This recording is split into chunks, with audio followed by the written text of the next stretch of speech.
Hello दोस्तों, आज बात करेंगे आईआरएफसी स्टॉक की। क्या आईआरएफसी स्टॉक फ्यूचर का हिडन जेम है या फिर एक पीएसयू शेयर? जानेंगे इसी वीडियो में आईआरएफसी की असली ताकत और बात करेंगे फंडामेंटली, टेक्निकली, सपोर्ट, रेजिस्टेंस, सब कुछ। बने रहिए इसी वीडियो में। मैं हूं आपका दोस्त अक्षय गुप्ता, चार्ट लॉजिक 24/7 से। आईआरएफसी आईआरएफसी यानी इंडियन रेलवे फाइनेंस कॉरपोरेशन, जो इंडियन रेलवे के लिए पैसा अरेंज करती है। आईआरएफसी का काम सिंपल है, रेलवेज के लिए लोन उठाना और उससे सेफ रिटर्न कमाना। इसलिए जो इसकी इनकम होती है वो स्टेबल रहती है। क्या आईआरएफसी लॉन्ग टर्म के लिए एक मल्टी बैगर स्टॉक है? तो समझेंगे पहले फंडामेंटली, उसके बाद टेक्निकली, चार्ट, सपोर्ट, रेजिस्टेंस, इन सब के थ्रू। वीडियो अगर आपको पसंद आ रही है तो प्लीज़ लाइक भी करते रहिए। आइए समझते हैं, क्या ये कंपनी फंडामेंटली स्ट्रांग है? आईआरएफसी का जो मार्केट कैप है वो 1,65,251 करोड़ रुपए का है और जो इसका करंट प्राइस अभी चल रहा है वो 126 रुपये का है। और जो इसका हाई लो 52 वीक का जो है 158 का और 108 का, ये 1 साल का अंदर का है। बाकी इसका जो हाई है वैसे 238 रुपये तक जा चुका है, इसका लाइफ टाइम हाई जो है। और बाकी जो इसका स्टॉक पी है 24.2 है और इंडस्ट्री पी है 23। ज़्यादा फर्क भी नहीं है, बहुत बढ़िया है स्टॉक पी इसका, बिल्कुल बढ़िया उस पे है। और बुक वैल्यू इसकी 43 है, फेस वैल्यू इसकी 10 रुपये की है। प्रमोटर होल्डिंग जो है वो 86.4, ये बहुत बढ़िया है इसकी। माना जाता है 50-60% से अगर प्रमोटर होल्डिंग ज़्यादा है तो उस कंपनी में इन्वेस्टमेंट करना चाहिए। और सबसे बड़ी बात, प्लेज नहीं है, तो इससे और कंपनी पे ट्रस्ट बनता है कि इन्वेस्टमेंट के लिए। और बाकी जो इसका ईपीएस है वो 5.23 है। नंबर ऑफ इक्विटी शेयर जो है वो 1307, ये भी कुछ ज़्यादा नहीं है, इसलिए ये भी ठीक लगता है। अगर 1000-2000 शेयर है तो मतलब कंपनी अच्छा स्ट्रॉन्ग ग्रो कर सकती है। अदर इनकम भी 6.515 करोड़ है, ये भी अच्छी है। डेब्ट, जो फाइनेंस कंपनियाँ होती हैं, डेब्ट इनमें देखा नहीं जाता क्योंकि ये पीछे से लोन लेके ही आगे लोगों को आगे बढ़ा कर परसेंट में देती है, उससे ही कमाई करती है। और जो आरओसीई 5.83 और आरओई 12.8% है। तो अभी ये आपको पता ही है कि 52 जो वीक है और जो अपना लाइफ टाइम आई है उससे नीचे ही कर रही है, तो आरओसीई आरओई इतना बढ़िया है नहीं अभी फिलहाल। जब जैसे-जैसे स्टॉक बढ़ेगा तो ये भी अपना आप ही ग्रो करेंगी। बात करते हैं कंपनी के प्रॉफिट एंड लॉस की। तो कंपनी ने 2014 से शुरुआत करी है, जब से इसका सेल्स जो है वो हमेशा बढ़ता ही जा रहा है। ये देखिए आप, 11, 13, 15, 20, 23, 26, 27, अभी इसमें 3 महीने और हैं, ये बढ़ जाएगा।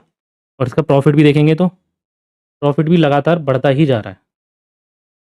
2000, 2200, 3000, 4400, 6000, 6300, 6400, 6500, अब की बार आने वाले फाइनेंशियल ईयर में 6835 अभी दिखा रहा है, अभी जबकि 3 महीने और हैं। तो प्रॉफिट के हिसाब से तो कंपनी बहुत अच्छी है। फंडामेंटली तो बिल्कुल बढ़िया लग रही है कंपनी। अभी तक कहीं से कोई दिक्कत नहीं लग रही मेरे को कंपनी में। बाकी इसका रिज़र्व भी देख लेते हैं। कंपनी के पास जो रिज़र्व है, रिज़र्व भी बढ़ रहे हैं देखा जाए तो।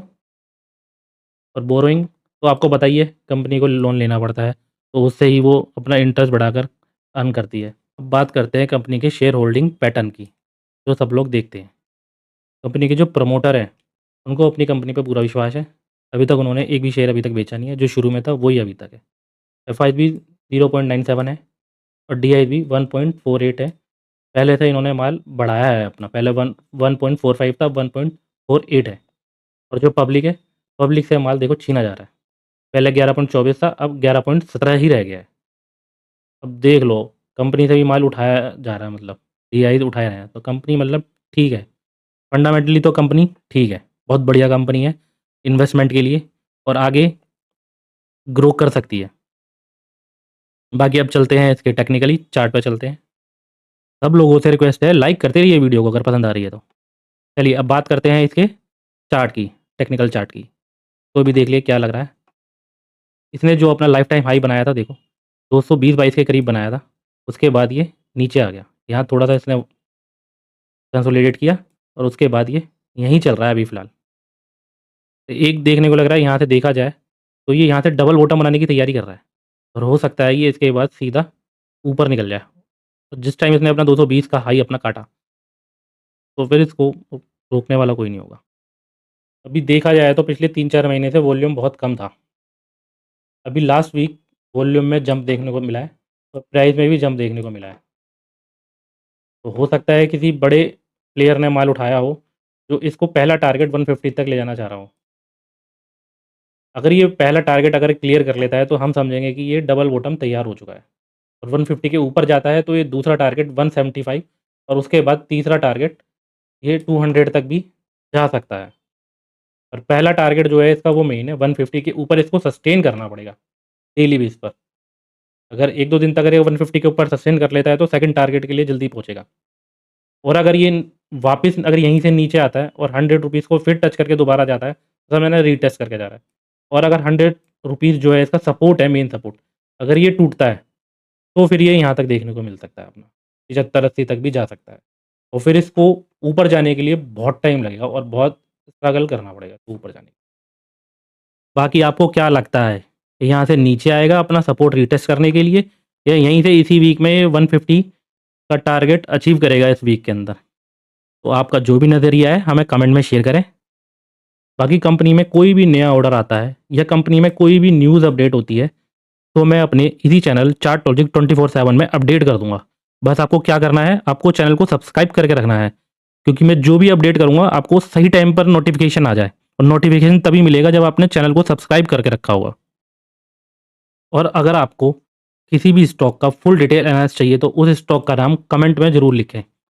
और इस वीडियो से आपको थोड़ी सी भी नॉलेज मिली हो तो वीडियो को लाइक करें और चैनल को सब्सक्राइब जरूर करें। धन्यवाद आप सबका, आपका दिन शुभ हो।